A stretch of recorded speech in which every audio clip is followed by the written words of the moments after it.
Good morning, everyone. I am happy to have you here today. We have perhaps our most anticipated meeting ever. This is typically a standard exchange reseller meeting, but today we have a very, very special guest, which you all know about. It's former CEO of Sam Ash Music Corporation, Mr. Richard Ash, who has been so generous to devote at least an hour of his time to come and talk to us about basically what happened with Sam Ash, his story, and where you think the industry is going. I think it's going to be very exciting. We are kind of just rolling with it. We have a kind of rough idea what we're going to talk about, but we really want to hear from Richard more than have a kind of a lecture here today. So it's going to be more a listening session than trying to project anything. I want to hear from Richard. We're going to do a little bit of housekeeping at first, go over a few things with Exchange, and we're also going to have two presentations, one from MAGIX later on, and we're going to have another presentation from Notetracks. Notetracks, a tool for audio collaborators. So those presentations will follow the interview. We always want to shout out our friends at IMSTA. Is the only organization that looks out for the music, software, and hardware industry. Actually, mainly software, of course, but soundware and things like that. They're a nonprofit. It makes no money at all, of course, and it relies on the membership and donations in kind. So we want to always shout them out and encourage you to assist IMSTA in any capacity if they ask questions or ask for help. I'm going to go through some numbers. As you probably know, there's a lot of news in the industry, some of it bad, some of it good. For our segment, our industry, our business, our small little area of this music software world, it's all increases. It's sometimes embarrassing to say it because we hear so many negative things, but I could just tell you what we see. So this year, we saw right coming out of the first quarter that it wasn't going to be a disaster, although we expected it was going to be a disaster, but it turned out not to be. We expected 2023 to be a disaster. After the spectacular 2020, 2021, 2022, we figured this just can't go on forever.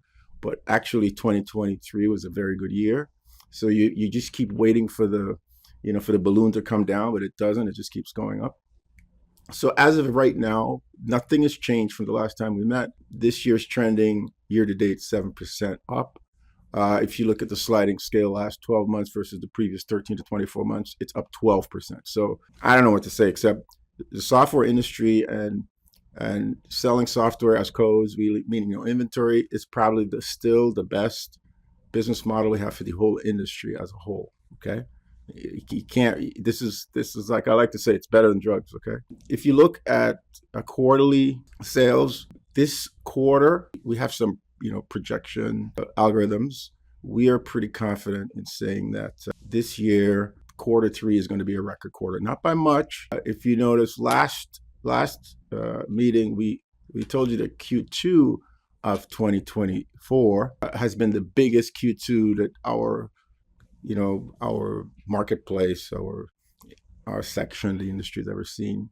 A lot of this, of course, because of an incredible strong April. And now we're seeing a little bit of a spillover in Q3 numbers for 2024. So what that really means is, the incremental business is growing. This is not a lot of promo here in the Q3 segment. Q3, of course, is not over. That's why it's a dotted line. We still have September numbers, which we will see, but based on our models, predictive models, we're very confident that it's going to be a record Q3. And so all of that means that there's a virtual certainty that 2024 is destined to be a record year again. So I'll talk about a few changes that we have for resellers and vendors. We have now the future price changes. And if I'm going fast, it's because we really want to get to Richard. So we're just going to go through some of this stuff quickly. The future price change is I think, a very important time saver and convenient tool for vendors. It allows a vendor to, at a point in the future, set up the system to automatically adjust the price. So, for example, if a product is going down in price or going up in price at a certain time in the future, you can actually create a schedule where on that particular day the prices will change. Most importantly, the resellers can see all the future price changes, and the resellers can actually get the future price changes sent to them. So this allows you to synchronize globally price changes, so you can have them happen exactly at the same time without having to get up and do it manually. And of course, it allows you to do them offline, so you don't have to do them synchronously. Okay, if you have multiple sub vendors and so on, and of course, the price change would kick in automatically. Very, very important feature. Another important feature is we've now, for the United States only, and we're starting in the US, we are adding address verification. In fact, it's in the system already. And this system will allow you to add ship to addresses, or actually any address in the system in the United States would be checked against the United States Postal Service address database. And then, of course, if there are any differences, we will show you the difference. And then you could choose to either use the corrected address or continue with your own address. Probably a good idea if you're shipping goods to use the corrected address. Now, this is really only relevant for people who are, using our hardware service, Exchange HD. All right, addresses are very important just so that the stuff gets to where it's supposed to go, and there are no typos, no errors, things like that. It's become more and more and more important. Speaking of shipping, the shipping labels now could be added to your purchase order. So when you place a purchase order, you can attach your own shipping labels. So the logistics center could just basically send those shipments out immediately. And so this allows for very, very fast turnaround. So if you're putting a PO together, you can get your shipping labels included on that. And you can attach it to the PO. Very, very likely that stuff could go out the same day. It's a question of printing and sticking something on a box and it's gone. All right. So these are some new features that we've done in the month of August. There are a few more that are going to be in the month of September. There's some big ones. One of them is promo import and some things more for the vendor side. But a lot of development going on with Exchange. All right. So this conversation with Richie Ash coming up. Last time, we were talking about this in the meeting about the music trades report, and it was a little bit pessimistic. It talked about, basically this shape, okay? And we're not putting up numbers there. We're just talking about the actual general shape. And the shape is that we're looking to fall back to earth. And I see a lot of vendors, a lot of manufacturers are seeing this shape in their business. There is people speculate as to why the industry is coming back. Of course, COVID has a lot to do with it. A lot of used gear and the marketplaces, primarily, Amazon, Walmart, Best Buy, and of course the upstarts like Temu are starting to get into the industry, and so you have non-standard deliveries of goods. You have a lot of used gear. And so the pathway for new gear into the dealer chain is just more interrupted and blocked, okay? We have our own theory about why all this is happening and what the solutions are, but that's for another day. And the Sam Ash bankruptcy, of course, was a big wake-up call for the whole industry. We also talked about Temu versus Amazon, which we think is going to be something that's going to happen in the future. Amazon is the king right now, but Amazon is facing, some headwinds. Nobody stays on top forever. And Temu has this direct factory consumer model, which cuts out several layers. You have a manufacturer who sells to a vendor, which is, a brand that sells to reseller, that, then sells to the customer, and everybody marks it up, a few percentage points, 20, 25%.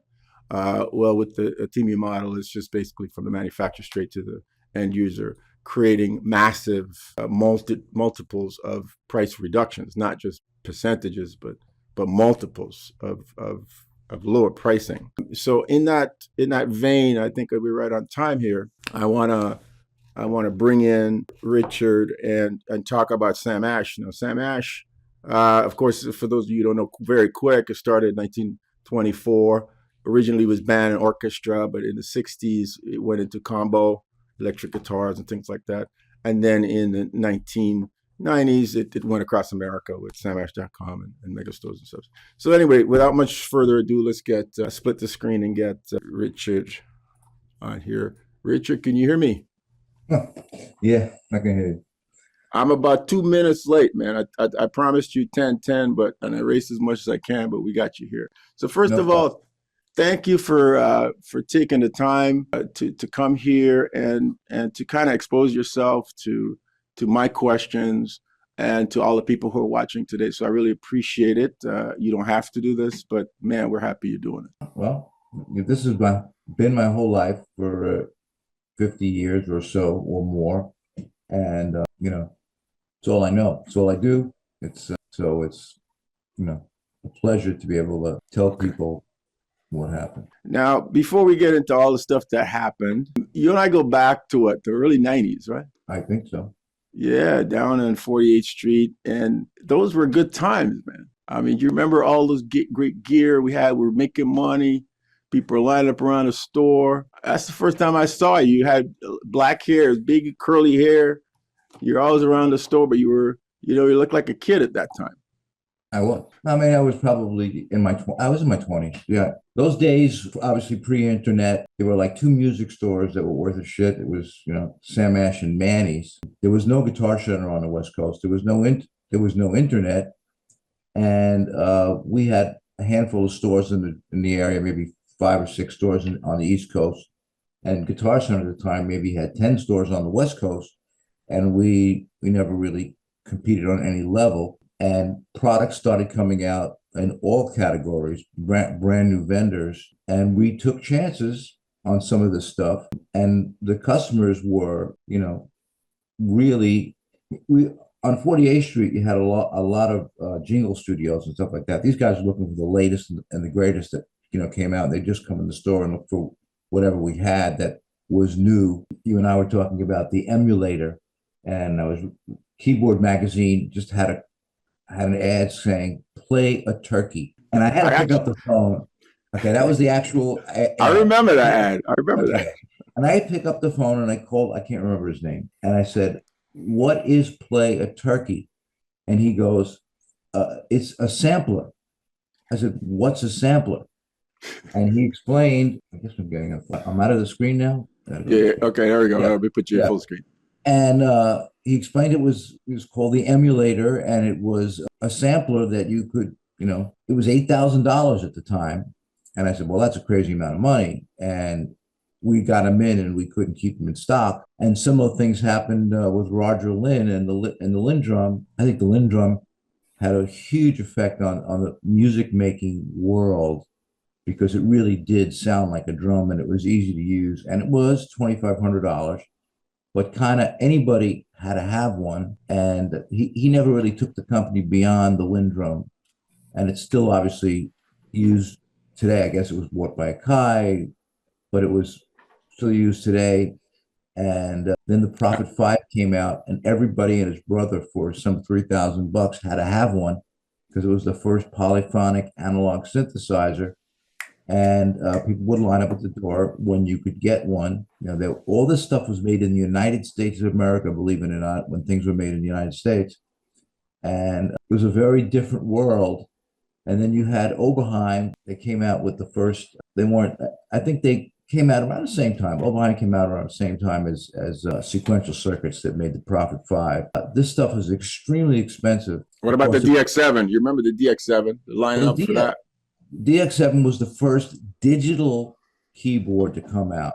It was $2,000 in New York City, where I was working at the time on 48th Street. Nobody, even the next door neighbor, didn't have it, and we had people waiting around the block for over a year to spend $2,000. Now we're talking back, long, long time ago, and of course it changed the sound of records. Every record coming out had a DX7 on it, and But what's really interesting is you talk about the used business.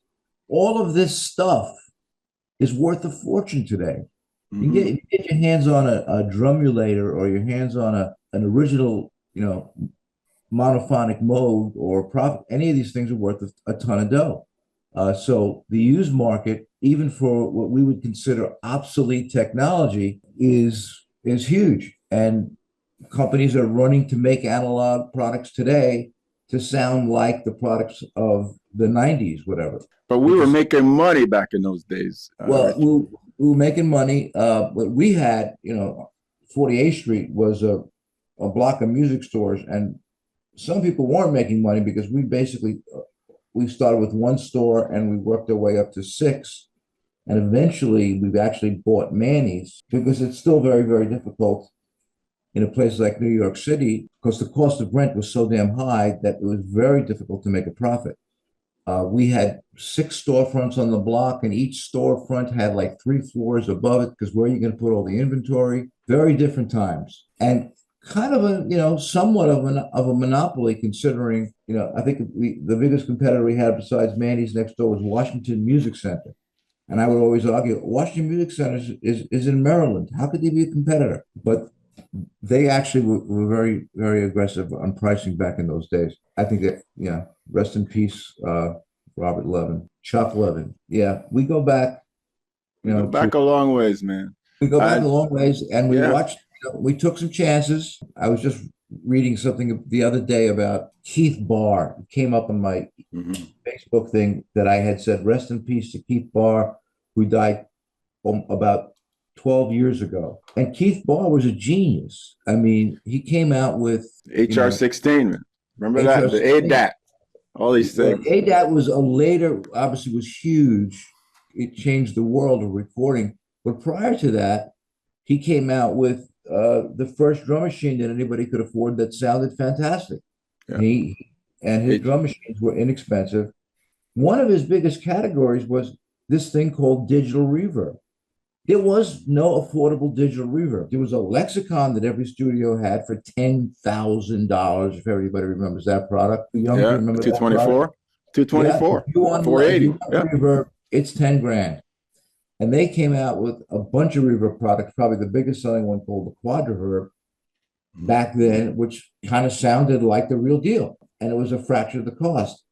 But I remember having a couple conversations with him, and I said to him, "Tell me, man, how do you don't work in a music store? You're not a musician. How do you know what to make? I mean, really, you come up with these products and they're all hit products. How do you know?"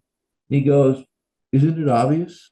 I said, "No, it's not." But anyway, he was another genius Mhm. that the industry misses. Look, Tom Overheim was a genius. A lot of these guys were just brilliant, brilliant guys that came out with products that were super expensive. As I said, all made in the United States. I think Keith was the first guy to move to Taiwan and have products made in Taiwan, which was groundbreaking at the time because we were all making stuff in the States. Yeah, but it was a very interesting time, and it changed the face of music being made, not just sales of music products. These products changed the sound of music. Mhm. Digidesign, I remember Digidesign as they made not ROMs. I believe they made They started with DigiDrums. Remember that? They used to have the ROMs for Digidrum. the drum machines, the Lindrum and the drum tracks. Exactly. And So they made the chips that you could put in and change the sound. I And know to then one change the day, sound. You open up uh, the machine, you put the chip in. they go, "We got this product called Pro Tools." I believe that's the way it went. Yeah, Pro Tools? What the fuck? Really? And that changed the world yeah. pretty significantly It sure for did. a long time. And that Pro Tools is probably the in the music industry, probably at the end of the day, the most, changed everything. Yes, it did. You got to It imagine. We did. were selling 8-track Tascams. We were selling 8-ats hand over fist, and we were selling. Everybody wanted to record back then, and Tascam owned the recording market, but they never really got past 8-tracks and their 8-track machines. You had the cassette players and all this other kind of stuff. When Pro Tools came out, the smart guys immediately figured it out and it changed the whole industry, as you know. Now, okay. So I remember those times. That's how I grew up. That's where I cut my teeth on 48th Street with you guys, Barry Horowitz, all those guys. Now, I want you to take us to now, right before this whole thing with Sam Ash. What's the industry like? in 2024, in March of 2024? What does it look like Well, to you as a when CEO of SAMH? well, let's look at it this way. When I speak to vendors, I ask them this one question, and they all say, yes, you're right. 65% of the industry is e-commerce, regardless of where they sell it to. They might sell it to a retail store, but that retail store is selling it through the e-commerce channel. And somebody from one of the big companies recently said they break the business down to 25% of the entire industry is Sweetwater, 25% of the industry is Guitar Center and MF, 25% of the industry is the independents, which Sam Ash was considered part of, and 25% of the industry is Amazon. Now, a lot of people believe that Amazon, nobody knows Amazon's numbers. They don't post their numbers, but Amazon goes way beyond the products that us music retailers sell. They've got so many direct from China brands and products that are heavily promoted at a fraction of the price, and they're making a huge dent, in my opinion, in MI retail. And we'll never know for sure, but if you spend time on their site, I was just talking this morning, and you want to buy, let's say, a USB microphone, you can find 50 of them for virtually next to nothing from brands you never heard of. In fact, these guys called me up and said, "Look, you got to get yourself a 4K mic with a ring on it, a light ring on it." And I went to Amazon, and they had one for $49. What I'm talking to you on is a $49 4K microphone, USB microphone with a light on it. And camera. And a camera. And camera, light, and USB microphone. This is hurting and will continue to hurt the MI retailer. First of all, the pricing is so low and the marketing is so intense. These guys all have sponsored ads. So, I looked up electric guitars and just put in an Amazon search, electric guitars. And it took me about 3 pages and about 60 guitars to see an American-made, brand-made guitar, or just an American brand, excuse me, not brand-made, American. In other words, all the brands that were selling guitars, at least I had never heard of. They're not available at music retail stores, and but they're all selling direct from China, and the prices are ridiculously low. The biggest one, I guess, right now is Donner, that's desperately trying to break into MI retail. My suspicion, and I could be dead wrong, so shoot me if I am, that a lot of these companies are sponsored by the Chinese government. They eliminate all the intermediate margins that, these are by the way, these are the same factories that are making the Epiphones and all the low price stuff. Same factories or similar factories that are selling direct to Amazon and Temu, and eliminating. First of all, I don't think they're interested in making a profit on any level. They're not getting, the proper approvals that cost a fortune. They're just selling right on the spot.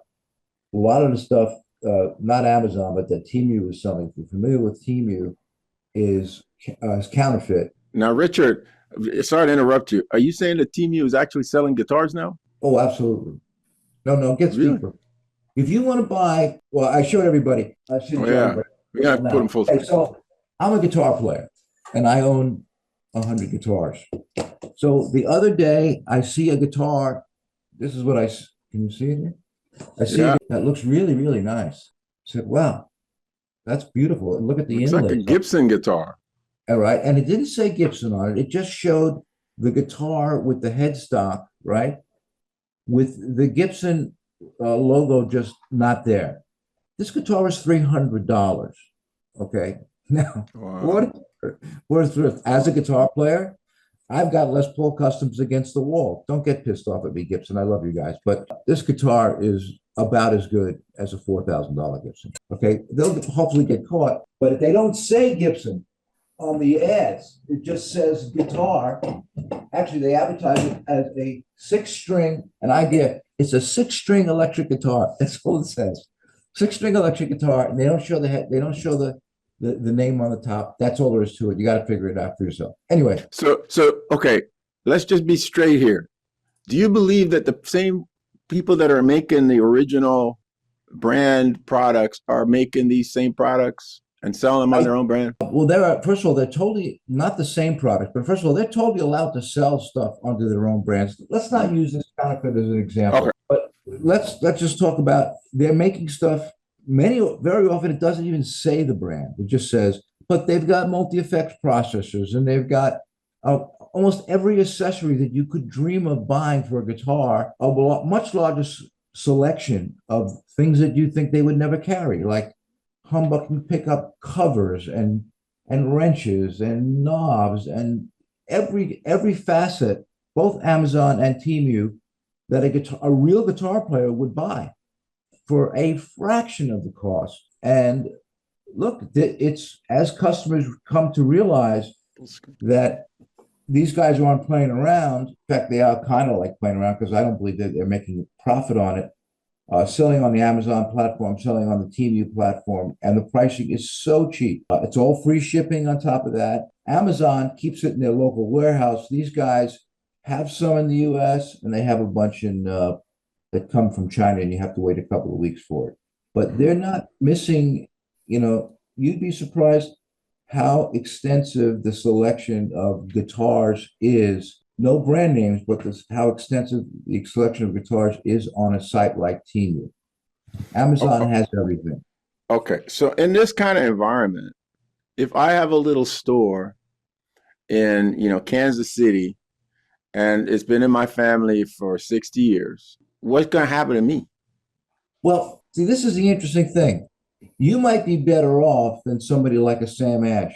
See, we had expensive real estate. We had 25,000 square foot stores in top markets with super high rents. When in markets where minimum wages were raised from $10 or $8 to $15 and $16, we're paying $16 an hour in California, $16 an hour in New York, and the numbers don't work. Okay, with the cost of things like interest rates, you borrow money from the bank, the interest rates kill you. The cost of labor went through the roof due to the minimum wage raises. And it's the minimum wage raises get more painful as you do it, because if you had a manager making $16 an hour, which made sense because the sales guy in the store was making 9 or 10, now the manager says, this is bullshit. This guy working under me is making the same money I am, and I'm the fucking manager. Excuse my language. People in music business don't normally curse. Of course. But so then the managers had to get raises, and it just kept going up like that. Anyway, so I would think a small store with a local, if it's a mom and pop, probably has a better chance of surviving if they keep their costs down than a larger store where the rents are high. I'll give you an example. Our store in Manhattan, which was our flagship, was paying $1.4 million a year in rent. Okay. Wow. Okay. Now that store used to depend on a lot of tourists. There were a lot of reasons pre-internet for people to come to Manhattan. In fact, when I used to work on 48th Street, the one store did 40 million. The block did $40 million in sales. Anyway, that store was losing money hand over fist. We had to close it, and so what the hardest part, if we want to go in order, I don't know. I guess we can just go this way. So the hardest part of when you have 44 retail stores and you have, let's say we had 20 stores that were losing money, not a lot of money, but losing money. So the smart guys in the room said, close them, close your losing stores, and put that inventory all together in your other stores and make them destination stores, which is what we plan to do. But closing stores with high rents is very difficult because you have leases. And if you have a lease for $1.4 million and you got 10 years left on the lease, you technically owe the landlord $1.4 million for the next 10 years. So all of our stores were kind of in that situation, and we didn't have the opportunity to close them. So they kept losing money, and you add that up, you have 20 stores losing money. And as I said, the only store that really lost a lot of money was the store in Manhattan, but it adds up. Store loses 100,000, loses 200,000. Sales in stores that used to do $7, $8 million dropped to $2 and $2.5 million. Now, why do you Do think it dropped? Why do you think it dropped so much? because the customer realized that they can buy online almost everything we have and more so, and the selection online, even our website carried every item that a vendor made. You can't do that with Fender in a retail store. You can't do that with any of these companies. If you were to carry every Fender product between the Squire stuff and all the series they have and put them in a retail store, first of all, you have no room for them. But there's no way you can have the selection in a retail store that you can't have online, because online you have one. Now, the way we look at it, the way I looked at it is, well, if I even have one in a retail store, the customer said, yeah, well, give me one fresh in a box.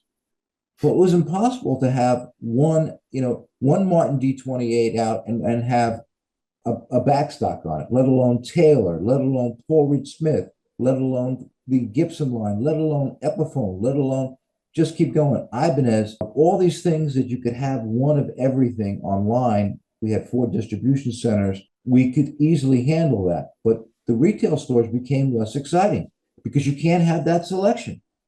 And manufacturers would do product releases, like, when Fender does a product release, it's 60 SKUs of the same, they come up with I'm sure everybody, you got a lot of techies guys, but they sell musical instruments. Fender comes out with the Player 2 series.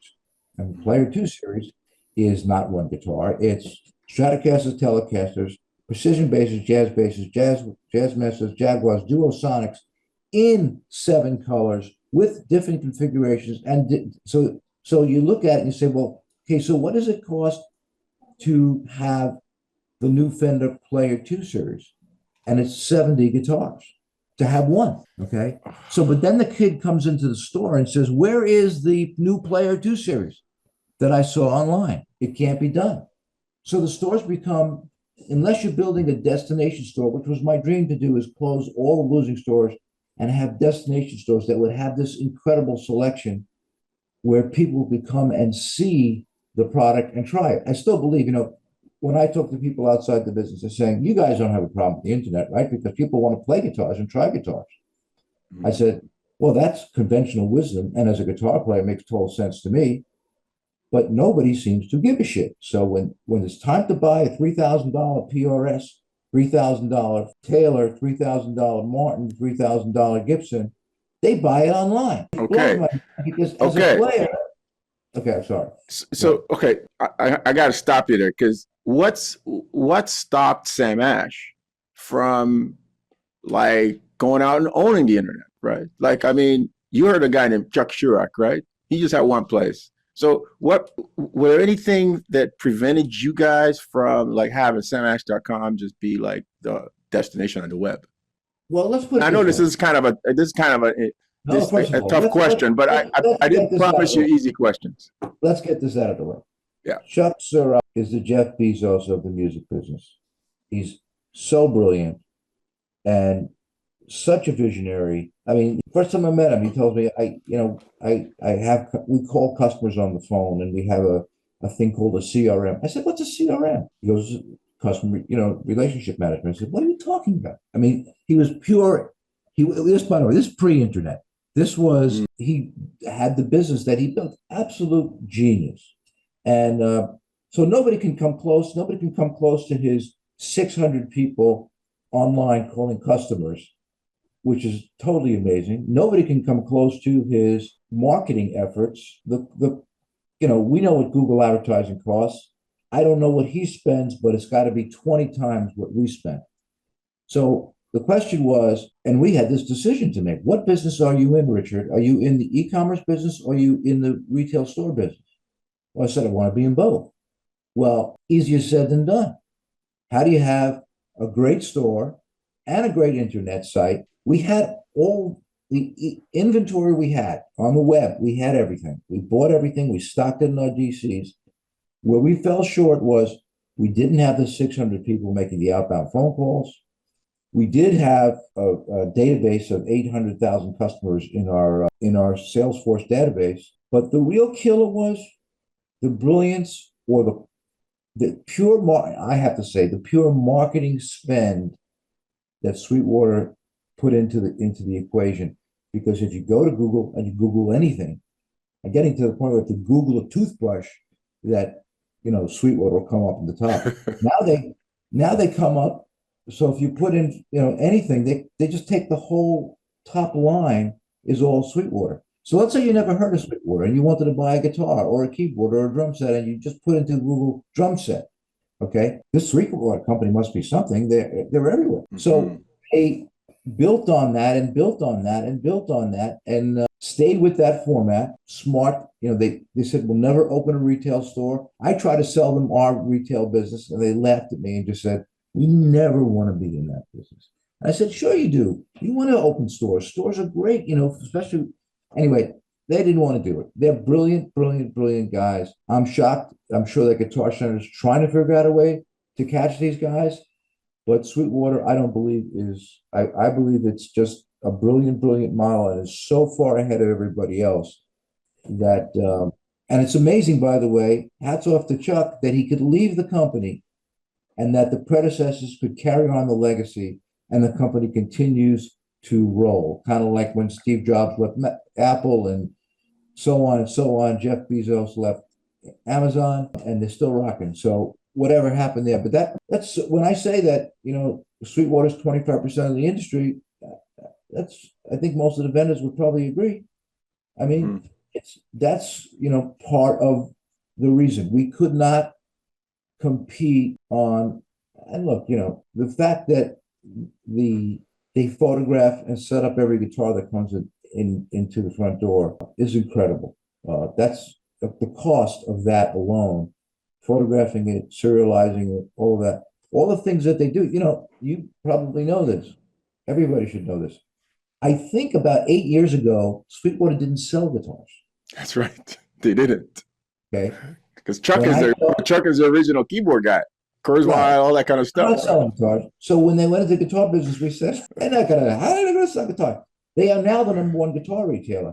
Now, people will tell me that many of the vendors will tell me that the Sweetwater is a bigger retailer for them and the big vendors than Guitar Center with 300 stores.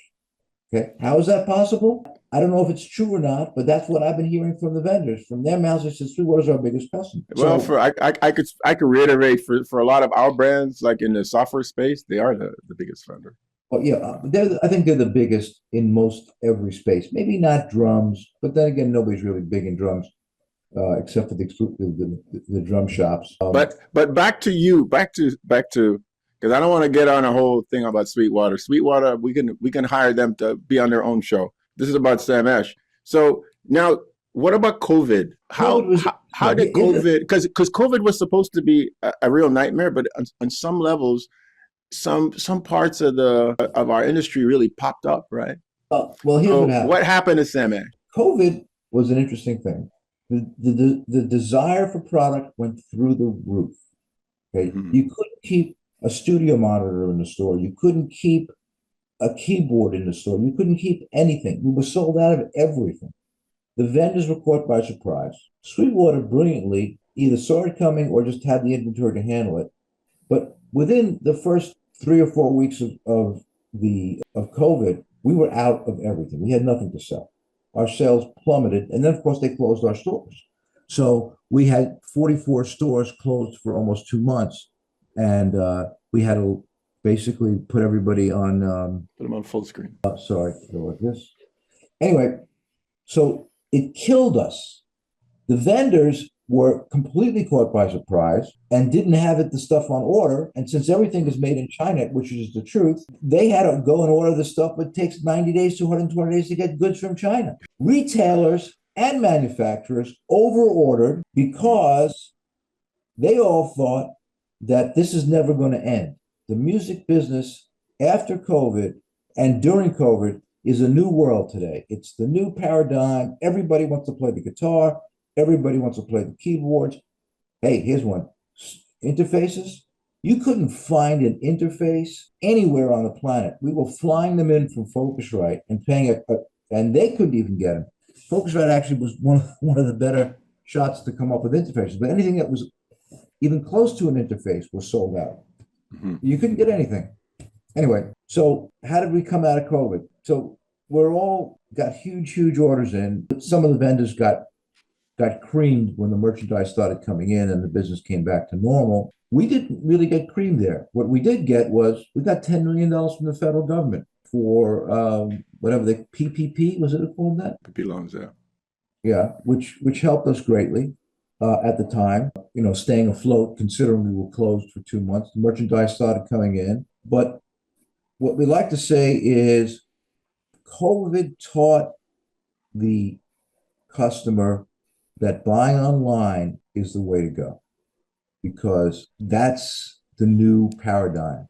Buying online, now COVID really sealed the coffin on brick and mortar retail.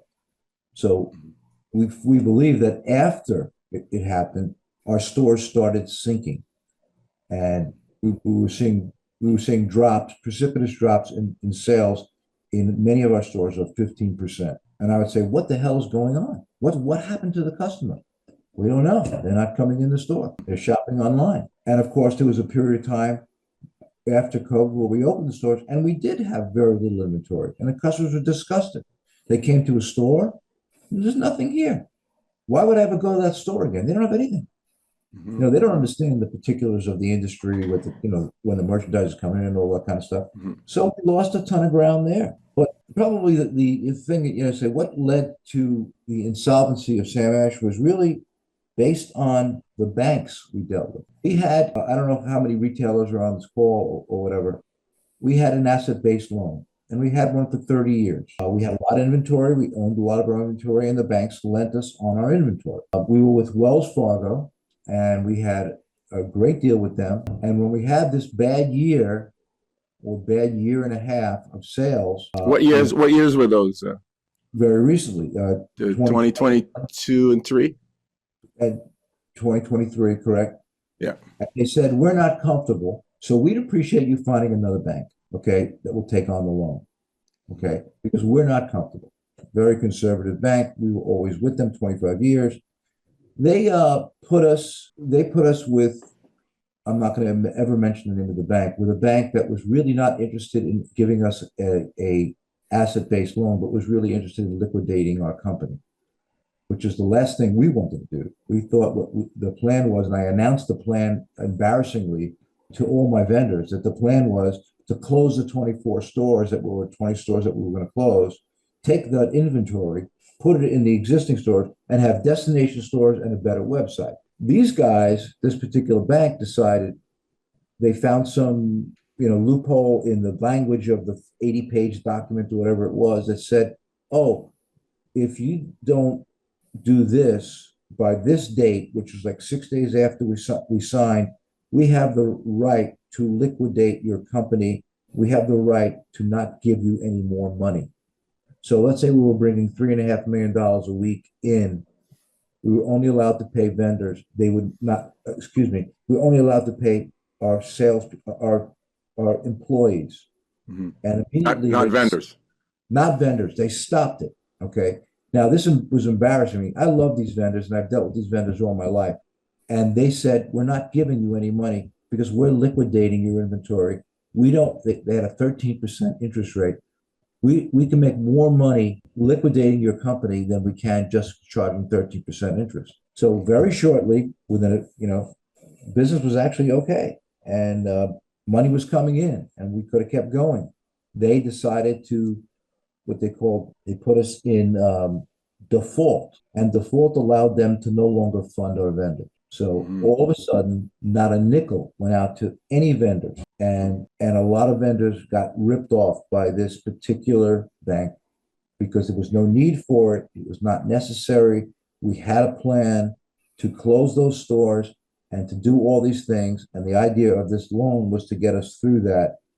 And my heart is broken to the Yamahas and the Fenders and the Rolands and the Korgs and the Taylors and the Gibsons, and actually Gibson got everything, but these guys didn't get paid. Okay. The bankruptcy was a scam because all the money that we sold the company. It's public information. Was sold for $15.2 million or something. Mhm. All, not all, but 80% of that money went to the lawyers and the bankers. Mhm. That's the way it goes. So at the end of the day, the vendors got ripped off, and, So so and let it's me not me. let me understand. If you didn't have these two bad years, would this have been possible? No, because Okay. we had a wonderful relationship with this bank, with Wells Fargo, Wells and we Fargo, had right? right, and we had plenty of inventory because Right. that's what the asset-based loan is. They look at how much Right. inventory you have and how much will we lend you off the inventory. And Right. watch, by the way, you can ask any vendor that's on this call or anyone, up until somewhere around May, we were never late. We took every cash discount. We never paid our bills late. This did not happen. This was not like lingering. These guys started paying slow. No, no, no. It was shutting off the spigot in one day. One day they decided. So it happened overnight because we were still doing business and the vendors we were selling out and the vendors were not shipping. Period. They were not getting paid. They were not shipping. They were angry. They were pissed off. And I lost my whole company over it. The vendors will recover, but they got ripped off and it wasn't fair. And this whole situation is heartbreaking to my family. You know, my brother Sam just passed away. Luckily, he missed the bankruptcy by about 5 months. When my dad passed away, if he lived through that, he last year in July, they would have never survived anyway if they had to see this happen. But yeah, this was, look, business was bad. We were losing money, no question. But we could have come back given the fact that we were not dealing with predatory lenders, Mhm. which we had no familiarity with predatory vendors. We dealt with vendors that were, I didn't mean vendors. I'm sorry, I meant bankers. Now, My now, vendors, my vendors are angels. what I mean, you paint a very bleak picture for our industry with the current model that we're using, which is a manufacturer runs over to Asia, makes some stuff, comes in, sells it to the retail sells it out. You've been doing that for 100 years, and I have a lot of love for Sam Ash because, like I told you before, and that's where I got my start in the U.S. On 48th Street. What do we have to do to preserve the brick and mortar, or can it even be preserved? Like you're sitting in a sort of like a very unique position. You've had the legacy of the store for 100 years. You grew up in a store. You became the CEO of the store. You completely understand the business, and you've seen all of the different changes, all the twists and the turns. So what's the Richard Ash prescription for a retailer that's out here watching this thing right now? Well, first of all, if you don't have an internet presence, okay, you don't have a shot. I mean, purely, we put millions and millions and millions of dollars into our website that still exists today. And we need to put millions and millions more in. So you have to have an incredible inventory. You have to have, like we had 4 distribution centers because we felt we had to get to all the coasts. So we had one in the South, we had one in the Midwest, we had one in Vegas for the West Coast, so we could get our inventory to the customers in 1 or 2 days. But it's really all going, the business is e-commerce. And so then you've got a couple of giants you've got to deal with. And it's tough because, the advertising platforms of the Googles of the world and all these things are so damn expensive. So here's what I would recommend. Okay. Our best business and our fastest growing business while business was down was the used business. 15% of our sales were used. As I like to tell people, everything that was ever made since the 1950s is still viable today. Maybe not drum heads and drumsticks and guitar strings, but there's no Gibson guitar. Nobody throws away a guitar. They just don't do it. Nobody, even if it's a cheap guitar, nobody throws this stuff away. Usually ends up in the basement, under the bed, in the closet, whatever. We started promoting heavily buying used gear, and our used business shot up like a rocket. We sold a lot of it on Reverb. Reverb is a billion-dollar company right now. The problem that e-commerce might have, like a Sweetwater, is that they don't have access to the used product that the guy on the street does. So everything we bought was a street buy. And you can make a viable, profitable business buying used. I mean, Sweetwater has their, which is a noble effort. Their what do you call it? They just introduce They just a used system. Yeah. Reverb is way ahead of the game there. But at the end of the day, where are you going to sell it? Okay. If you want it, what we found out is customers didn't want to dick around with putting it on Reverb and trying to wait for the money and wait for the guy, and then it comes and it's not what they expected and all that kind of stuff. So we had this incredibly growing, vibrant used business. And it'll never go away because everything that was made since the 50s, whether it was a guitar or even a keyboard, is valuable today. Mm-hmm. DX7s are worth a lot of money. All the stuff. Not to mention all the excess products bought in the COVID time. A lot of it ended up on the used market. The people get back to going outside or going back to what they were doing before the pandemic.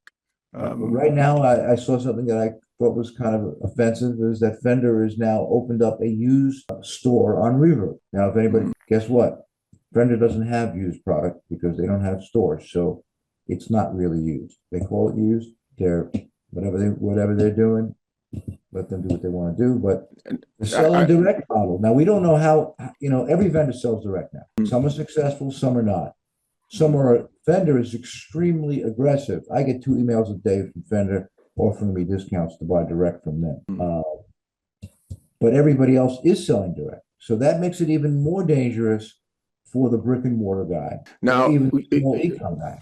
I want to get your feeling on something. We got this exchange thing that actually you guys were the first to sign up with Guitar Center on Exchange.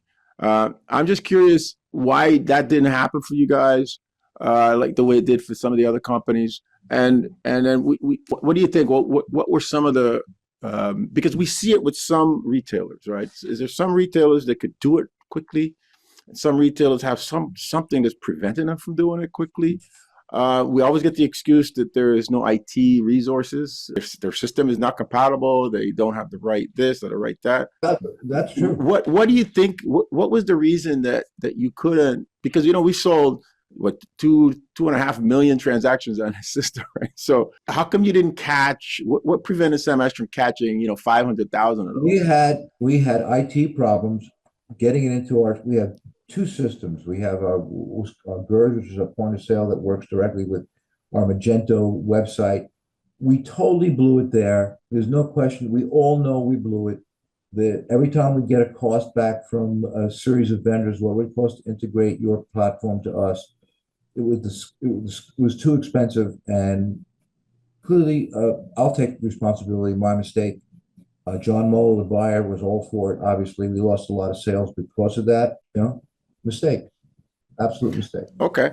Now, we have another idea, which is we think I believe the stores have a great value to the manufacturers. Like, for example, if you always talk about this last mile, the stores are kind of last mile. Going back to that mom and pop in Kansas, that mom and pop in Kansas could be an experience center for a brand. They could put stuff there. They could pay the mom and pop to put the stuff on the wall. Mom and pop could be the pickup center. They could be the repair depot for people in that region. And so we dream of a world where the retailers are experience centers. It's beyond just buying and selling and warehousing and profit and loss. It's like they provide a location. And people can come to that location, experience the products. We've seen examples of it around the world, but the inventory pressure is pulled away because the inventory is parked in a logistics center nearby, and you're just there to touch and feel the gear. And if stuff is sold in that region, you get a piece of it. What do you think? I mean, do you think that kind of model could work? My word to the vendors is, and I think this is a huge mistake and comes down to total miscalculation, is we had 44 stores in major markets on major thoroughfares with a major brand name. And I would say to these vendors, that's a cool product. I can't afford to put that in 44 stores that costs $4,000. So why don't you put it on the floor on your dime so customers can see it? Exactly. Why not? They all, because they didn't want to spend the money. I said, but you're making a mistake here. You're spending all this money advertising, okay, on internet or whatever, but you could have this 88 key core keyboard that it's not going to sell a lot, maybe it'll sell a lot more, but I can't afford to take a $4,000 keyboard and put it on display. Nobody buys a keyboard off the display in 44 stores. You guys have to step up to the plate and give us the demos or lend us the demos so that the customers have that experience. Every vendor down to the last soul on all decline. No, we can't afford that. Well, okay, fine. You can't afford it. Nobody will ever get to try that guitar. Nobody will ever get to hear that guitar. Mm-hmm. How can they? We can't afford to have them and then have backstock as well. We'll carry a backstock maybe if you put one on the floor, but don't you want to be able to say, hey, if you want to see this keyboard, go to 34th Street in Manhattan. Go to Exactly. Go to Las Vegas. Go to Sunset Boulevard in Hollywood. Go here, go there. There's music stores in the biggest markets. Our stores, Amazon told me this, our stores, 80% of the population lives within 20 miles of our stores. Yeah. Hey, man, put the stuff there. There you go. That's your last mile. People can go there and try it. Yeah. No vendors were into playing that game. They wanted the sale. They wanted to get paid right away. Okay, fine. So for the record, I want to say that you think it's a good idea. I think it's a fantastic idea.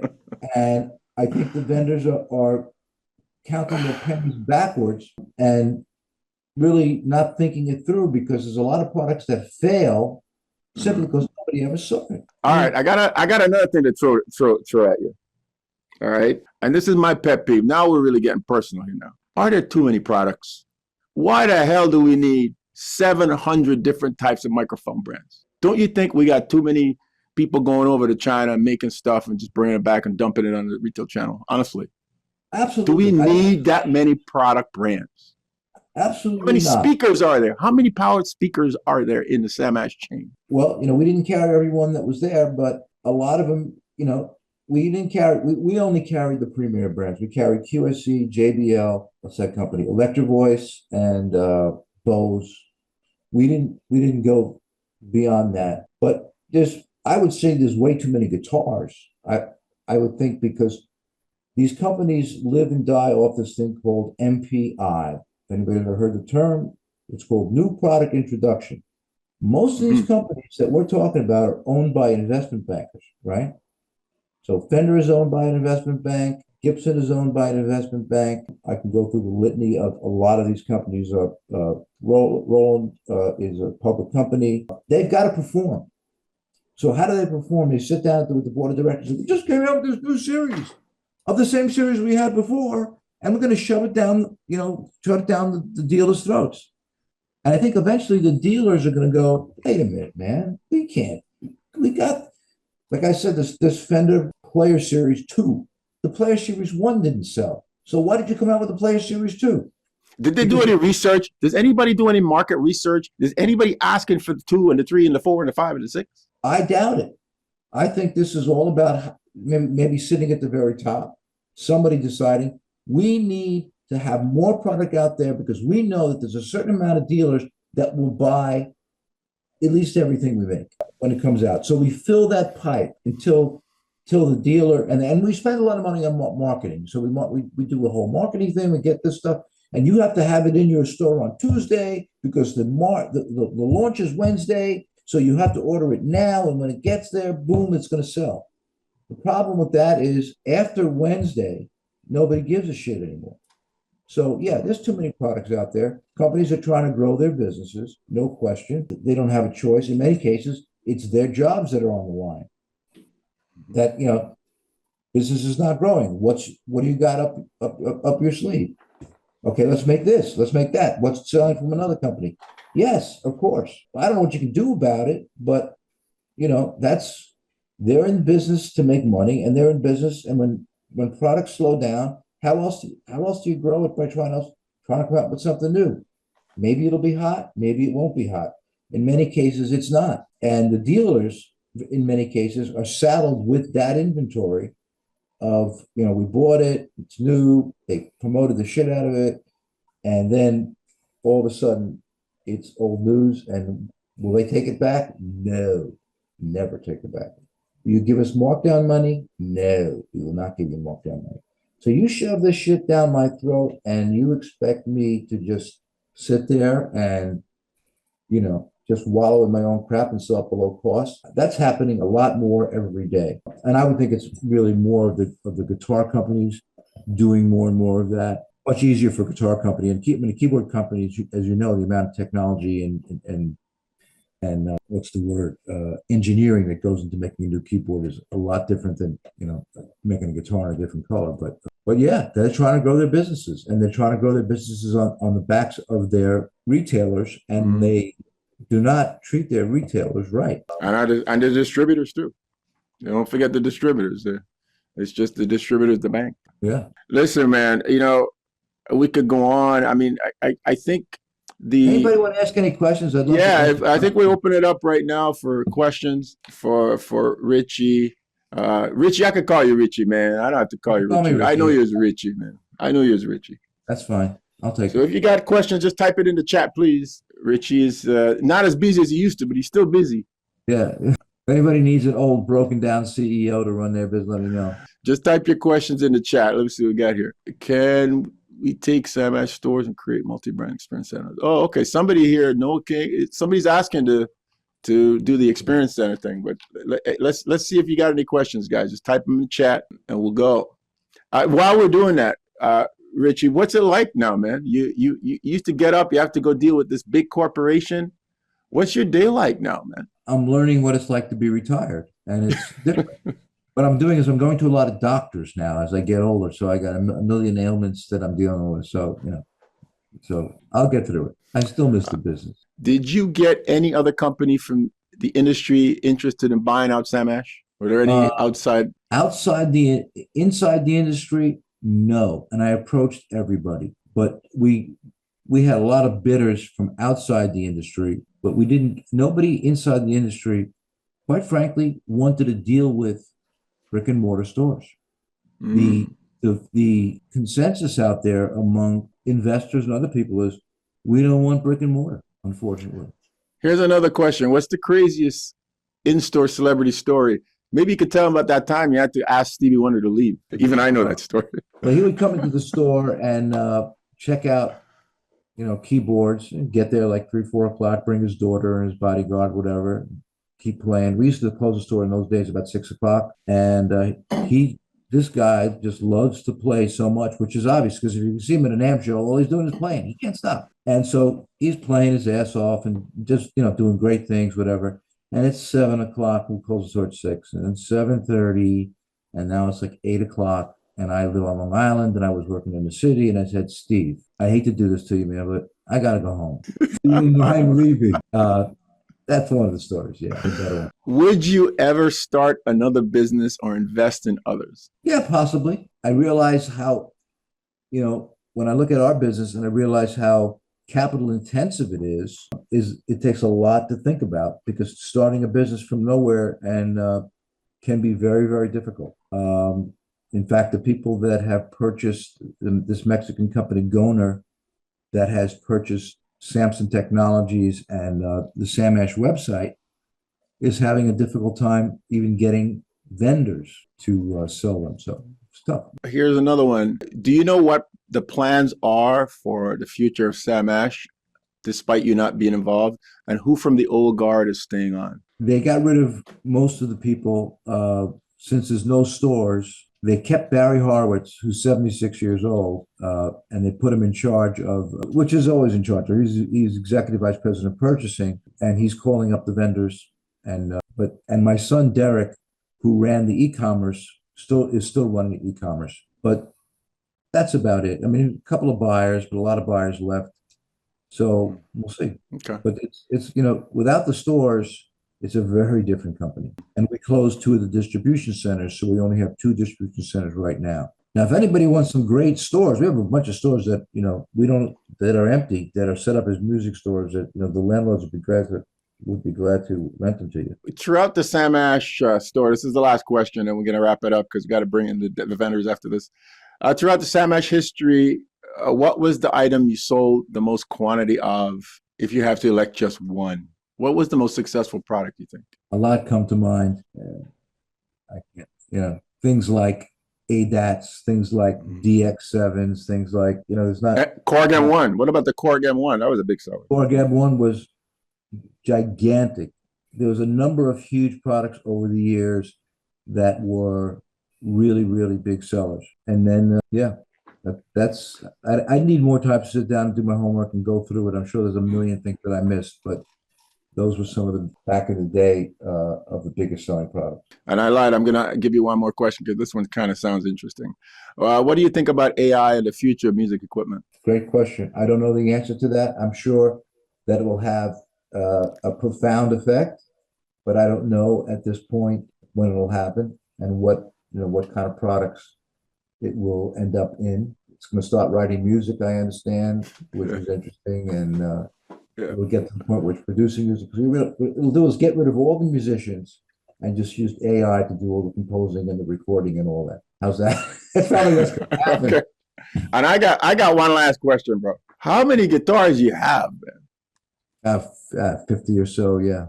I've been collecting. I'm a guitarist, and I've been in the business all my life. So I got most of the guitars I got. Many of them were gifts from vendors, over the years, and I love them. And I'm still buying guitars from Temu. I know. I saw that. You're addicted. Well, listen, man. It's been a pleasure. I'm gonna let you go. We took you for longer than I promised. I really, really thank you from the bottom of my heart. I think we got a really frank, simple discussion today. I had a script that I completely didn't follow anything on this script here. We just kind of rocked. I'm going to be in New York towards the end of the month, so I'll look you up, man. We got to go for dinner. It was great. Man. It's great seeing you, man. You too, man. And you look great. And I'm really sorry. My heart bleeds for what happened. Sam Ash started our company. I've started Me Out. We love Sam Ash. I hope it could continue, but I'm just so happy that you agreed to do this. And one other thing. Thank you for all the people that tuned in to watch me. My best audience ever. This has been our biggest meeting, man. This is the biggest attendance we've ever had. Everybody wanted to hear from you. So, all right, man. So thank you so much, man. Really, really appreciate it. Richard Ash, everybody. Come on, everybody, put in the chat. Put some kind of tribute to this man in the chat. Let's go. Let's go. Chats, or how's that work? You can read the chats. I think if you go to the Zoom link, you can see the chats in there. Yeah, I can answer them. A lot of applause. You could even chime in there. Really, really appreciate you taking this time to really talk to us and talk to everybody here. And I think we even got a couple. I looked through the meeting notes, and I saw a couple of people from Sweetwater. So I'm sure they enjoyed this meeting. Yeah, they are the guys. I don't think they ever heard anybody from a competitor talk so nicely about them.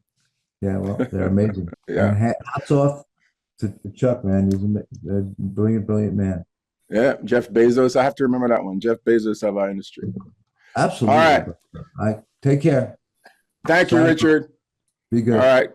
We're going to move on to our vendor presentation. Thank you. You got it. All right. Well, that was, of course, I knew it was going to go along, but that's okay. It was fun. Like I said, I've known Richard for a long time. We're going to jump into some vendor presentations right now. The first person I'm going to call up is MAGIX. So MAGIX, are you ready? Marcus Gunn, who's doing MAGIX? Is MAGIX all ready?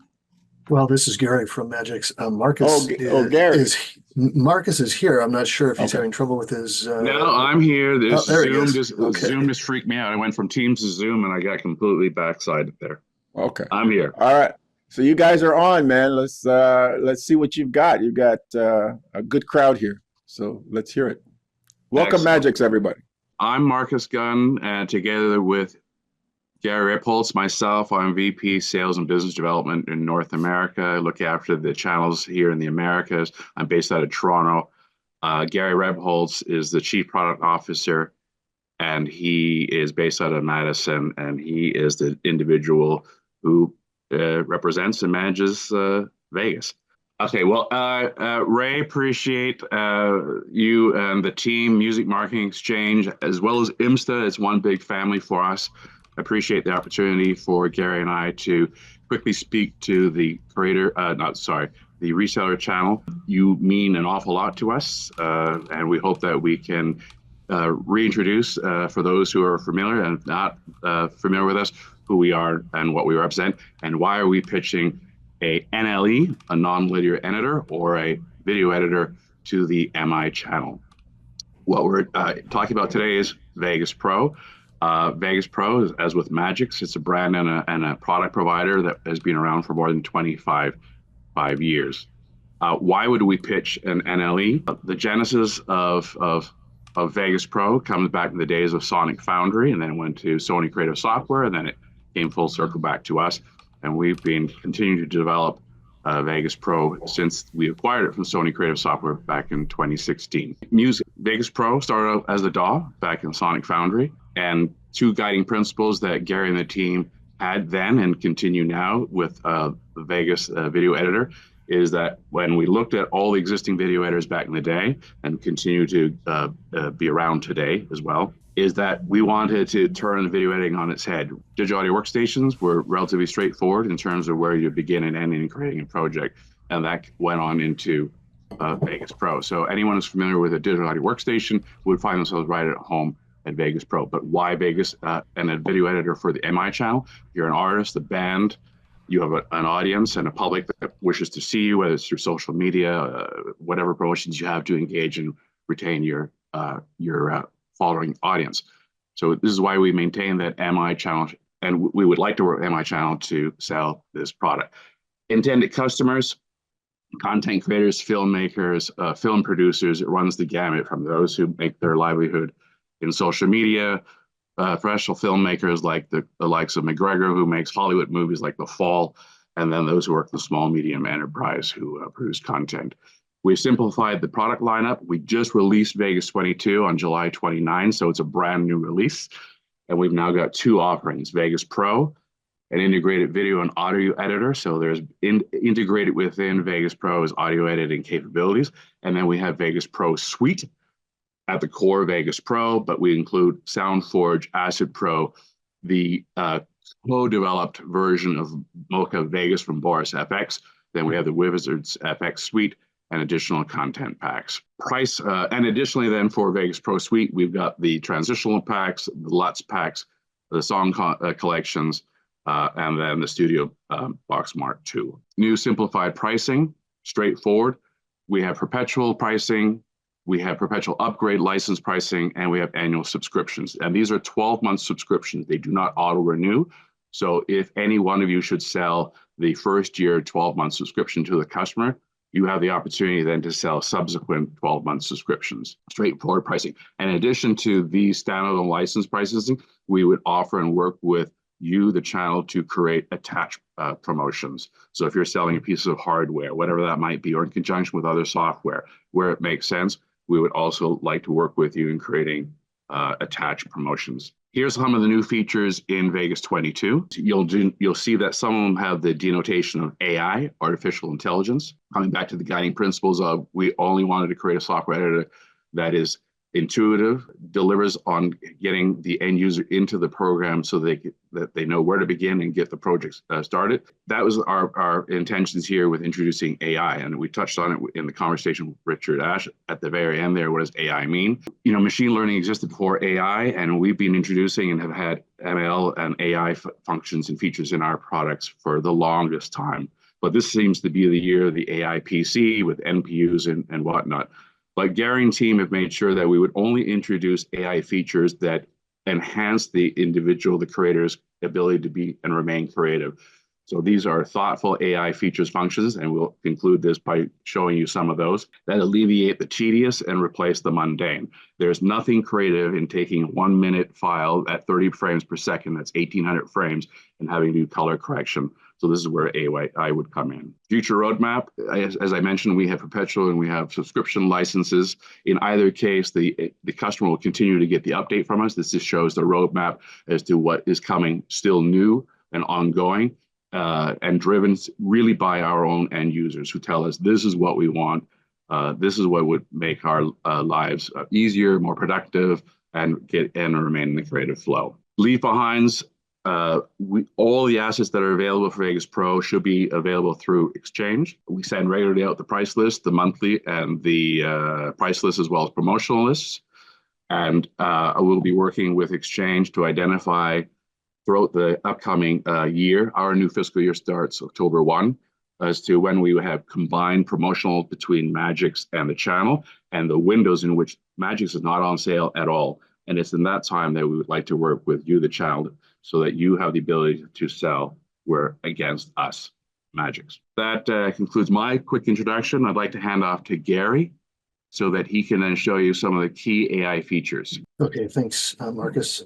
Hi, everybody. I'm Gary Rupholz. I'm the Chief Product Officer for specifically for the video products with Magix, and that does include Vegas Pro. I know I don't have a lot of time, so I'm going to go pretty quickly here, and let me just see if I can share my screen. Before I start demoing here, hopefully you can see this now. If I just go back to the new feature list that Marcus pointed out very quickly there, you did see a number of AI features on that list, and it was really interesting that one of you asked a question about AI right at the end of Mr. Ash's presentation or interview, and his answer was pretty typical. And he started talking about how AI was going to replace musicians and it was going to replace instruments and all of this stuff. And that's a real common reaction. It's a common fear. And so when we started talking about developing AI features, we were very careful to how we approached it. And we don't like to refer to AI as artificial intelligence because nobody likes anything artificial, and how intelligent can a machine be without the creator behind it. So we've changed AI to mean internally to mean assistance with intention. And we very intentionally have chosen some features that will help users be more creative and edit faster. Before I show a couple of these features, the other thing I wanted to mention is on that list of new features, you may have seen several that had something to do with audio. And as Marcus suggested, we have a very strong history in audio coming from the Sonic Foundry roots way back the end of the 90s. And what that enables us to do is to leverage the power of Vegas audio tools to make editing video easier. So for instance, we can do tempo detection and change the ruler bar on the timeline that you can see here in my screenshot to measures and beats, set the tempo to the song's tempo, edit by measures and beats, and now you can, as a user, you can cut directly on measures and beats. And if you're doing something like a music video or whatever, that's really heavily driven by the music, that's really powerful. So we do have really strong audio roots and making good use of those features. Okay, what I'm going to concentrate on here is just some of the AI features that we talked about, because that's what everybody seems to be interested in. The first thing I've got here is I want to show you our text-based editing AI feature. And basically what text-based editing enables me to do is to take a file here. So I've got a video and there's a narration under the file. Use AI to analyze the narration and turn it into text. So I'm just going to quickly come up to my tools menu and choose speech to text. You see that it has found 3 different pieces of audio on my timeline. I want to work with just this one here, so I'll sort this by the selected event on my timeline, and then I can analyze this. Now this is going to take maybe a half a minute or so to analyze it, but what it's doing is it's going through the audio portion of this video file, which happens to be a dialogue, and it's turning that into text. Now you can see it starting to populate the text in here even as it's still processing. And it's going to give me a transcript of everything that was said in this file. Once I have this transcript, and it's almost done here, once I have this transcript, I can search it. So I can, if let's say this was an hour-long piece of podcast or an interview, or maybe we just recorded the interview with Richard Ash, and we want to now make a video out of that, and a summary video. We could search for where he said the word, I don't know, guitar, right? And we could find all the instances of where he says guitar and quickly get to that in our transcript. We can make corrections and so forth in this transcript, but what's really cool is we can switch to a text-based editing mode here, and we see the text that was said. We see these yellow numbers indicate pauses. So if we know that there's a long pause we want to get rid of, we can easily do that. But the point is here that I can now edit my timeline down here, the video on my timeline, by editing the text, and AI will go help us do that. So let's say for some reason I didn't want this sentence right here. I can select it. Notice in my timeline, it selected it in my timeline. If I sorry, I deselected it. Let me come back up here and reselect it. If I select it and right click it and delete it, watch what happens in my timeline. I simply delete the text as if I'm editing in a word processor, and in my timeline, that piece is gone. Then I can, move it however I want to. If for some reason I decided, I deleted too much, I can edit it on the timeline, and what you'll notice is that the words come back in the text. So I can edit in either direction. I can delete text and it'll delete the timeline, or I can edit in the timeline and it'll work on the text. I can also turn on a ripple mode, so that if I now let's delete another piece here. If I delete this in ripple mode, it will not only delete it, but also ripple closed this section in the timeline. So hopefully you can start to see how quickly you could go through something like that hour-long interview with Mr. Ash and find the important, the money shots, right? The money portions of that, and then just delete out the rest. And it's done in your timeline. You now have a fully functional timeline, and you can come down here and edit it, tweak it out, add effects, color correction, and so forth. So the text-based editing can be really powerful for exactly that kind of a scenario. Okay, let me just go ahead and close this and reopen the project, and then we will go on with some of the other features. I'm going to delete these events just so it doesn't slow us down as we're talking about some of this other stuff, and I'm going to turn this ripple edit off. So some of the other AI features that we have implemented, the other thing we wanted to do as much as possible is make them as transparent to the editing process as possible. So instead of making some kind of big fuss about them in our timeline, what we decided to do is as often as possible, just make these video effect filters, just like a color correction filter or a brightness and contrast filter. So the first one I want to show you is if I scrub through this clip of the water skier, you can see that he changes position within the frame of video. And of course, these days when you edit you have a 16:9 video and you need to edit it for YouTube Shorts or TikTok, you need a portrait style in 9:16. And if we were to cut this 9:16 by just cutting the edges off, you could see that if we just used the middle portion here, we'd miss the money shot of that clip. So what we're going to do instead is use auto reframe. That's one of the new features. When I drop this on to the event, basically what I can do is say, okay, show me a preview for what this would look like as a 9:16 video. And right out of the box, you can see it's trying to cut out the middle section here. And this is what I was saying, you'd lose the focal point of this. But what we can do is to follow the subject. And when we do that, sorry, I added this wrong.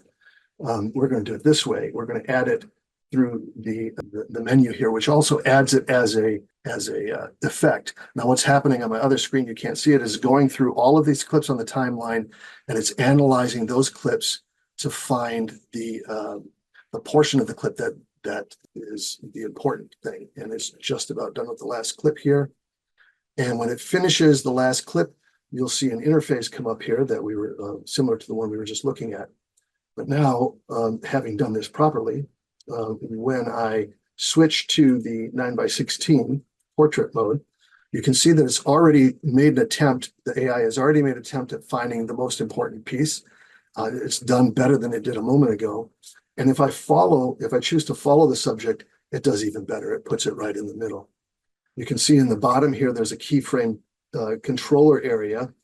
And what this means is that when I scrub through this thing or click through it to different portions, as he moves on the screen, the AI is following him and keeping him in frame.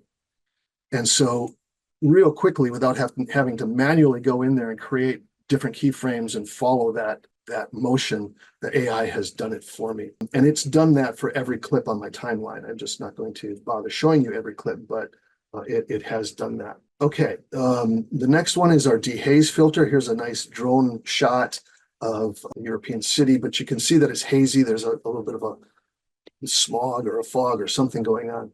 And again, we're just using this as a video effect. When I drop this video effect, the dehazer filter, onto this, you keep your eye on the video preview window, you'll see immediately that there's a change.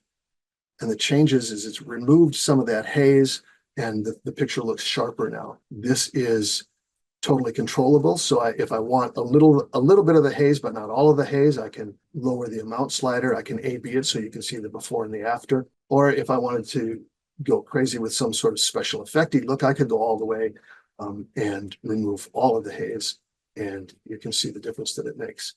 So again, the AI is doing all this analysis. And all you have to do is to add it to the event and adjust the amount that you want in there. Similarly, the sharpen filter, the new sharpen filter, works much the same way. It's using AI to find the edges of this clip. I dropped it onto the timeline.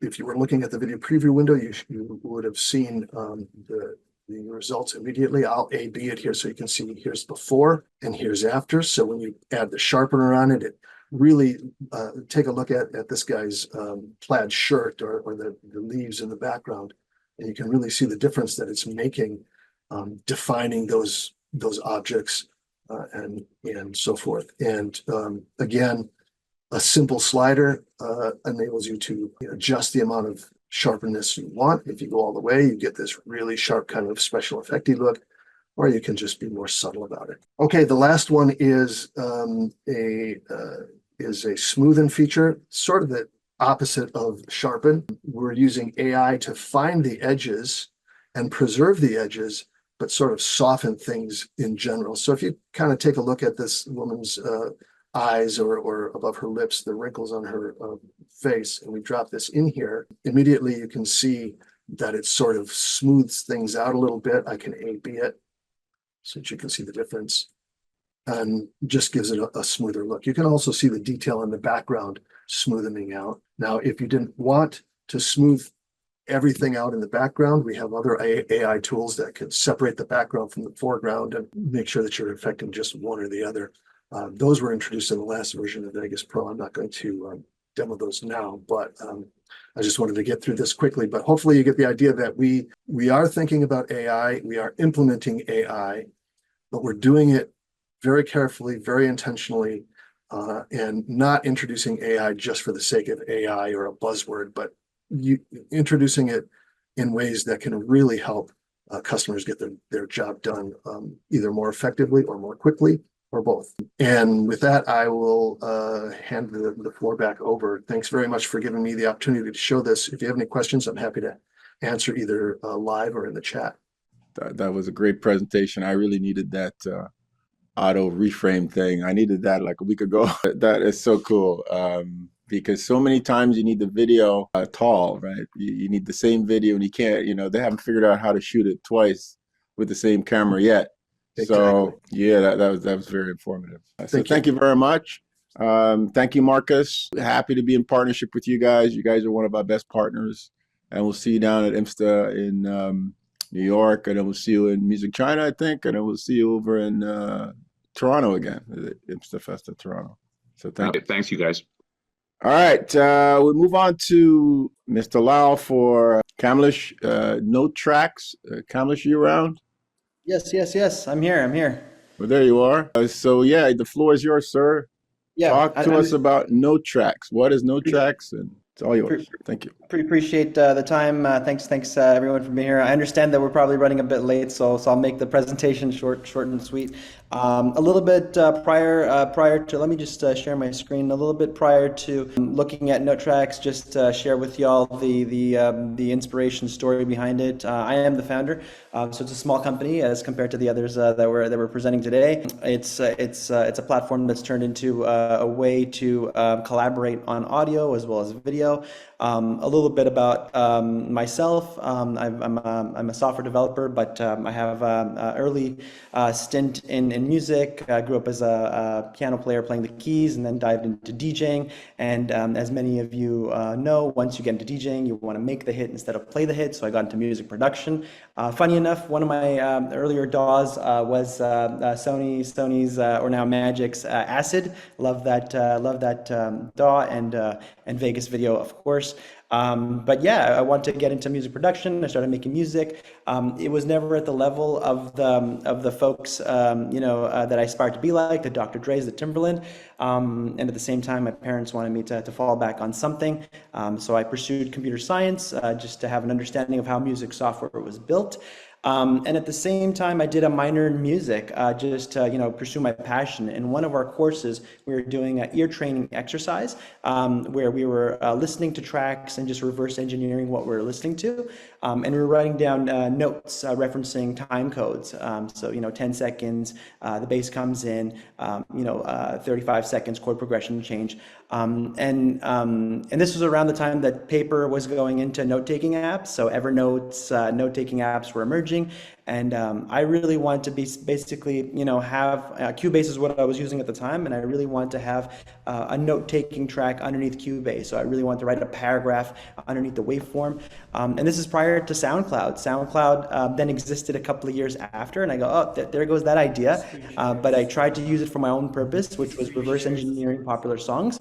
And it didn't. But I think it didn't solve the issue. So after working on computer projects, computer science projects, and managing some large multi-million user scaled web and mobile projects, I said, hey, there's this idea that I like. I could go ahead and build it, and I'm just going to go and build an expensive piece of gear.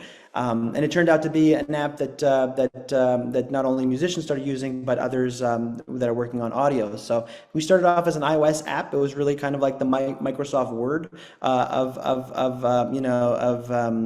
the tool for audio.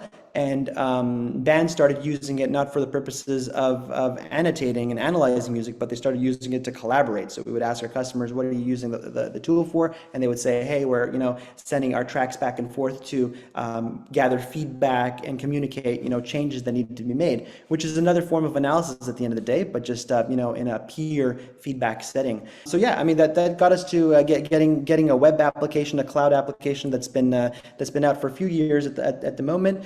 So we went from an iOS app to a cloud online application. The purpose of the tool is mainly for collaborating. So we support audio as well as video. And from the usage, I would say, we started off in the music realm, but we've been quickly picked up by the podcasting realm as well. So we've optimized the tool for larger file formats as well as video support. So with that being said, I'll go ahead and share my screen once again. And I'll cut straight to the demo of the application, just to give you some showing rather than telling. Give me a second right here. So this is our main website where again you can see some of the top brands that are using us, audio and video collaboration, the many use cases, whether it be music, whether it be podcasts, videos, marketing videos, voiceovers, etc. Essentially, we're really taking notes on audio tracks like the name is. And I'll dive straight. Yeah, ultimately, the value props are that you're getting feedback from everybody faster. You're communicating your thoughts and ideas accurately. We talk about the pain points with regards to how this is done prior to Notetracks. By the interviews we've had with our customers, is that you have your email chains of writing timestamp notes, referencing things you want to change, or you're sending a WhatsApp message or an iMessage.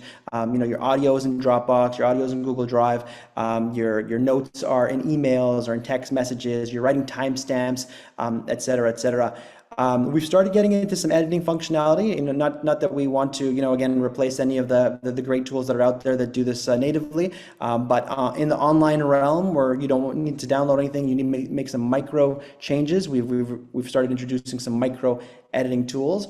As with AI features, we have transcription on our audio and video tracks as well too, so you could see timestamped. And again, it's for the more of the searchability of things, not necessarily the editing. Yeah, so let's get into what the tool looks like. I'll go ahead and open up a presentation or a project. So this is what the project looks like. This is a mounted project. So we've uploaded this V1 of this podcast, and we'd want to share it with the team, and then the team is here providing feedback. So we provide feedback on single base timestamp. So at 58 seconds, you could see this. That this is the comment. I love this right here. But at the same time, you could Microsoft highlight entire ranges. So say this range from 0 seconds to 18 seconds, this entire section should be removed. And then every one of these timestamps is an opportunity to have a threaded conversation. So somebody could reply to it and say, yeah, sure, I'll go ahead and do it, et cetera, et cetera. So you could have entire conversations on, a time point in the track. All of these little markers are essentially, or comments are essentially markers. So let's say if I miss the mark, I could, move it around, adjust this time code. I can manually adjust the time codes. So we kind of pitch this as an advanced audio player. I mean, it's really better than using, your stock iTunes, media players. You've got your speed, your fast forwards, your loops, etc. You could record into the application as well. So let's say you're trying to record a quick little draft and you need to share it with somebody. It's a quick way to record something and share it. But for the most part, our users basically have a V1 draft demo and they're trying to send it to somebody else. So it's an advanced audio player, advanced commenting system. So you are having tools to easily drop markers. You don't have to stop the audio or pause the audio like you do on a regular player. You could play this back and just keep punching in in a Pro Tools term, the comments or just empty markers where you'd be able to go back and then say, hey, these are my thoughts about this segment, et cetera, et cetera. We allow you to put voice notes as well too. So sometimes if we have some customers trying to describe like hums of fan noises in the background, and it's hard to describe in words, so they'll just click a little voice note, and then you could like play it back, again attached to the timestamp. And then the annotation tools that really inspired the app, we're really having not only text-based comments but drawing comments as well too. So we do have these kind of like stamps, we like to call them, where you could also kind of visualize the ad spot goes here, the chorus, the bridge, etc. So you could kind of mark up the track. It's a multi-track environment, so you could add one track, you could add another track. We have folks doing like a V1, a V2, and then you compare the audio. Sometimes if you're working on audio in general, we have some AI companies using us to test their different versions of their software. So they would have, this is the algorithm that we use for this version, this is number 2, this is number 3, and this is number 4, and it's just there to comment on each track and then also compare. Visually, you're able to see, track 1, 2, and 3, and then write notes and then list, review those notes, etc. We present notes across the track, which is very unique. I mean, aside from SoundCloud, there's not really much that's really putting notes on audio tracks or video tracks.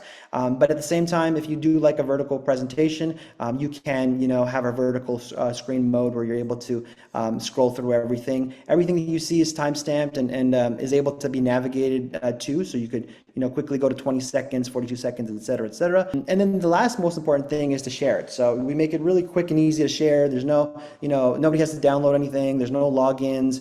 There can be logins if you want to get more private on things. So you could share with emails. You have permission settings on can comment, view, the regular stuff that you'd see in a Google Drive or Google Docs environment. But the quickest way to get the track to somebody is by copying, this link. You could start the playback at where the playback is on, if you'd like, and then paste it in your email, your Slack, or whatever tool that you're using to send out the link. And then any collaborator will come directly to the audio. So it's really a quick and easy way to share audio, to annotate audio, and to ultimately gather feedback. As mentioned, I mean, we do have some editing tools that we put into place. Again, nothing extensive, really just the splitting, the trimming, the fading in, fading out, stuff that you need to create a montage. Again, not to get into the land of audio editing. We really, there is so much that we have on our roadmap with regards to just commenting, and we love to stay in that commenting productivity home. Transcription, as I mentioned, is there, so you have the entire transcription, which is searchable,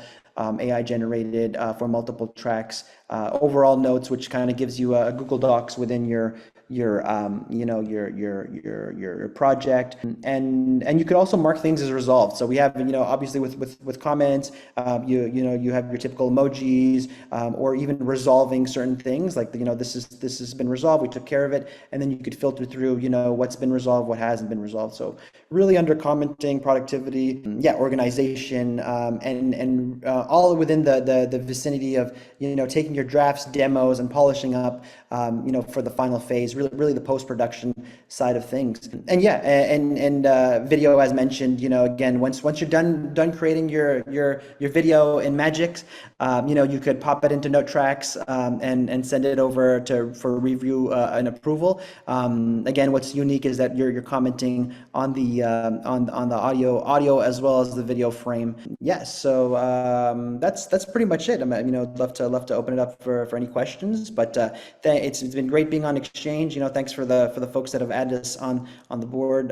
Thank you, Ray and team, Rajiv, for helping us get this out there. As Richard said, there's many great products that are out there, but they haven't been discovered. So we appreciate the opportunity of allowing us to be here and present. This is what it's all about. And as a young entrepreneur, it's very inspiring to hear. We go through trials and tribulations, as early stage entrepreneurs. But it's great to hear other stories. They're heartfelt stories that also help us and inspire us, and allow us to feel that we're not the only ones doing these things. So thanks for this opportunity. Well, that was a great presentation, man. I think you were running at 1.5 speed, man. You did the best. You packed the most punch into the shortest amount of time I think we've ever seen on this meeting that we had. Great job. Everyone on the East Coast to have their lunch in the next 5 minutes. No, that was great, Kamish. I've seen the product before, and you were at maybe 2018 or 16, one of the early ones. Yeah, so it's good to see that it's come a long way since that time, and it looks like you can just run in the browser and upload the product and then invite people and so on. That's really cool. No, it's amazing to be at that first IMSTA with that exhibit, and then again be here as well. It's opportunities such as this that keeps us growing and keeps us going. So really thankful to be part of this family and team. Amazing. And forward to the years to come. Yeah. Amazing, man. Thank you so much. One last note. I'm very approachable. Cam, my first name is first name is Cam. Could you type it into the chat? Type it into the chat. If anybody, the best way to get this product out there, I've done. We've listed it. It's been great. But the best way to is really showing rather than telling. So I've done a bunch of webinars with various brand groups. If anybody wants to do a lunch and learn for their community, their team, we do these webinars.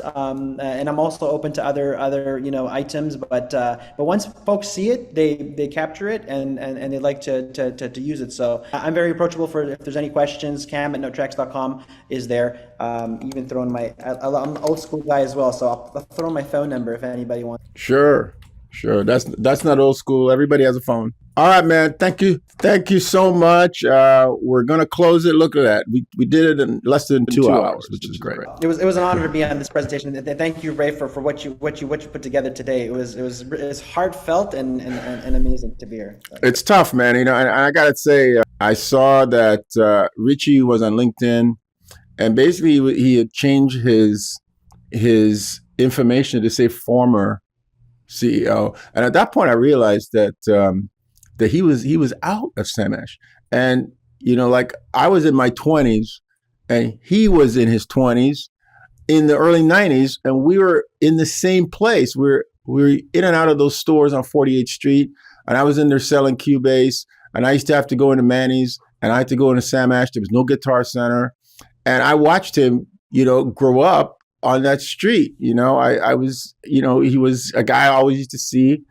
and I didn't deal with him directly. I dealt with Barry Horowitz, the guy he talked about, and Jamie Lowry. And so I've known him for a long time. And the very first PO that a company ever got in the US was from Sam Ash. It was unbelievable. Like when Sam Ash gave us a PO and for this thing that we're selling, and then when Sam Ash paid the PO, it was like, wow, like this is unbelievable because we were in our 20s. We were really just kids. We didn't know anything. And I remember going down to Sam Ash and really just being in school. The story I talk about is true, where I went into, I had an Atari with a monitor in a bag that my mom used to travel with. It had 4 wheels in the bottom. It was a tall bag. It was a weird kind of suitcase, but it could carry the Atari monitor and the Atari itself and a couple other things like wires and things like that. So, I put that on a plane. I went down to I was living in Toronto. I went down there. My first time, I went to the wrong store. So I went to the store on the south side of 48th Street. But Jamie Lowry was on the north side and the other side, and he was at the back of the store. And I hauled my thing and went all the way through. And they introduced me to him. And the very first thing he said to me, "I hate Steinberg." It was like, wow, good afternoon to you too, sir. It's just, I hate Steinberg and I hate Russ Jones, but you seem like a nice guy. And after I finished, my spiel, I tell him what I'm going to do. I'm selling the software from Steinberg and all this stuff. And I have my computer, where can I set up? And I want to show it, this Cubase to these guys. And I want to do all this stuff. And he was like, oh, so it's a true story. So let me get this straight. You're a black guy from Canada working in New York, selling German software to Jewish people. Did I get that right? And I said, yeah, that's me. And the frankness that the New York people had, the simplicity in their communication, the fact that they will tell you, be very blunt, I loved it. It stuck with me, and I always appreciate honesty, and the New York people are always very honest and straightforward. And some of the best people I met, you always hear about New York people being, kind of rough and so on. But some of the best friends I made were there. After a while, going down there all the time, I didn't even have to stay in a hotel. Like a guy I met at Sam Ash, we became so friendly. He had big place. I used to just rent the space from him, and I was always down there. So I had a lot of experience growing up. So when I saw that thing on LinkedIn, a lot of things clicked in my head, and I called him up. What the hell? Are you out? What happened? What happened with Sam Ash? And I didn't even know how to ask him to come on this podcast. How do I ask this guy to come and expose himself? It's kind of like it's almost like voyeurism, disaster voyeurism. Like why should he come and experience this humiliation in front of all these people? I don't know what he's thinking.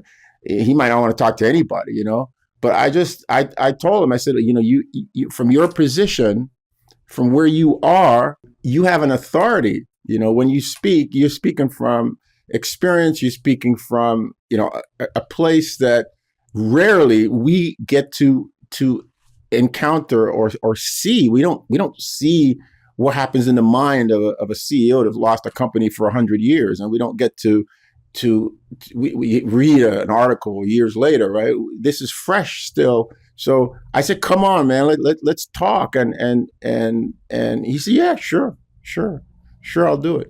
So and that again goes to the camaraderie that we built, in this industry. I didn't know these people, right? And I went down there, I didn't know anything.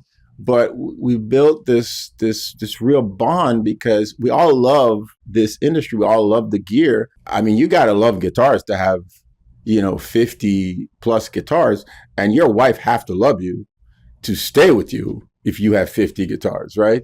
So, it's love all over the place here. And I have a lot of love for Sam Ash, all those people that Jamie Lowry, my guy that greeted me. He was like a mentor. Barry Horowitz, like a mentor. When I go to New York, I see those guys. Try to catch up now and then. So that's why we put together the podcast. It was kind of like it was good for me as well to just hear the story. But it's more than just a story. It's part of my life. It's part of the thing that I got. But anyway, I'm talking too much. So enough. Thank you guys for being on this meeting. We'll see you all next month when we have another session. I don't know if Richie, if you're still around, but thank you, man.